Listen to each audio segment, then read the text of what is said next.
If you chart the history of the Saints Row franchise, what started out as a fairly generic open world game in the model of GTA eventually wound up with the player becoming president of the United States and fighting their way out of hell.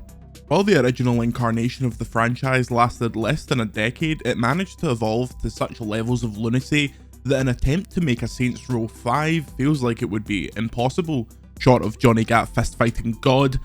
That's why this game, the first since 2013, is a full reboot in which the Saints aren't quite as you remember them. BGC recently got to watch a gameplay demo which begins at the start of the game where the Saints gang isn't even formed. Early on, your character will be taking on odd jobs to make cash in order to begin building their empire. The first mission we saw featured the players robbing a payday loan shop. Interestingly, the robbery itself was entirely in cutscene and didn't become gameplay until the character was fleeing the shop. It's in this cutscene that we get the first look at what may prove to be a change in the morality for the Saints.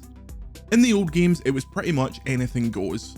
Yes, there was some sense that your crew were the good guys, but ultimately the fun came from being a horrible person that could chase an innocent civilian down the street with a frying pan and not think twice about it.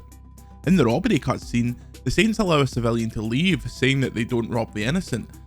If this was Saints Row 3, you'd have cracked a dildo bat over their head and made it rain with the money you just grabbed off them. To be clear, the developers are probably right to make this change, but it's emblematic of a game that happens to be named Saints Row but doesn't quite justify it from a story perspective based on what we've seen. Unfortunately, every single character in our demo was written to be the funny one, meaning that conversations are a feedback loop of quips that make it impossible to discern who's being serious and how one is supposed to react. One of these days, I'm gonna get you to listen to music in the car. Roger McGillicuddy speaks the music of my soul. You are a different kind of cat, Eli. What can I say? The world is full of uninteresting people, and I'm not gonna be one of them.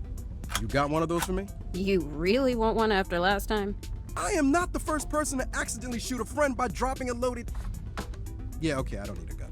After bursting from the payday loan shop, you're pursued by the police, and it's here that the new vehicle combat is shown off. The driving looks frantic but manageable.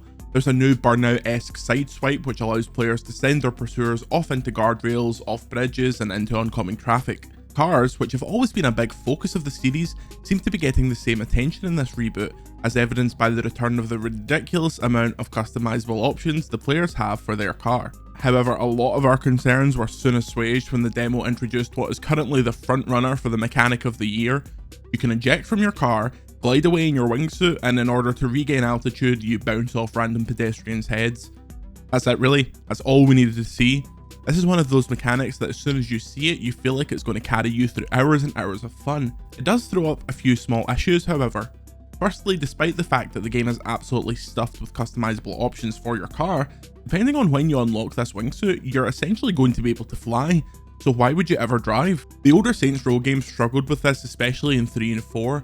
Once you've become all-powerful or can fly, what's the point in using any other form of transport?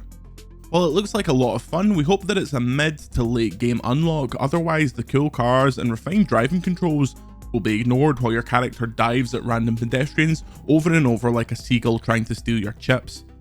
Another new feature that was shown off in our demo is that players can now completely customize their character at any time. The freedom is to such an extent that it's like you're playing a new character every time you do it. It reminded us of Watch Dogs Legion's approach to taking over new characters and recruiting them to your crew without the various abilities that system granted. There's also a huge number of new emotes that your character can do, which NPCs in the world will react to. It wasn't clear if these will have greater gameplay implications other than something fun to do while you're walking around, but they're a nice touch and they make the city feel more lived in than the playgrounds of the old games. So far, Saints Row feels like it captures the anarchic fun of the original franchise while leaving behind some of the crude humour that was more at home in the late 2000s. While the dialogue doesn't sparkle and the characters don't feel as memorable as the original crew, the gameplay seems to have nailed why people were into the Saints originally. It seems to blend the street gang crime of the original game with the bombastic hilarity of later in the series. However, we hope that it's all dished out at a good pace, because after you're given the ability to fly via the wingsuit or via a teased hoverboard, there's no way you're going to catch us stealing a car for a few £100.